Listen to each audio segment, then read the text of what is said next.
জয়রামবাটি গো, মা শারদার বসত বাড়ি আছে জয়রামবাটি। কি অপরূপ রূপের বাহার বাঁকুড়ার মাটি, মা শারদার বসত বাড়ি আছে জয়রামবাটি গো, মা শারদার বসত বাড়ি আছে জয়রামবাটি। বিষ্ণুপুরের নেই তুলনা মল্ল রাজার অবদান, বিষ্ণুপুরের নেই তুলনা মল্ল রাজার অবদান। এই বাঁকুড়াই গো,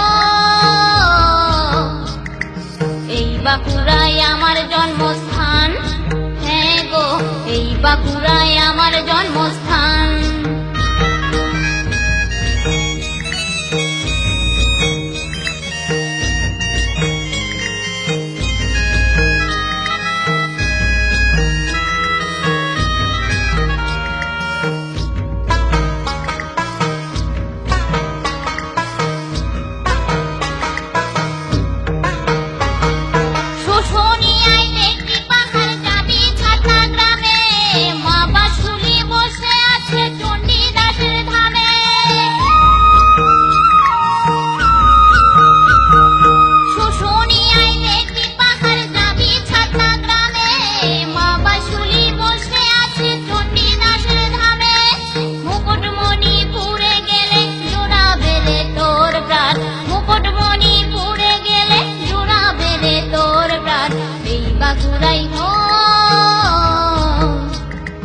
এই বাঁকুড়ায় আমার জন্মস্থান, হ্যাঁ গো এই বাঁকুড়ায় আমার জন্ম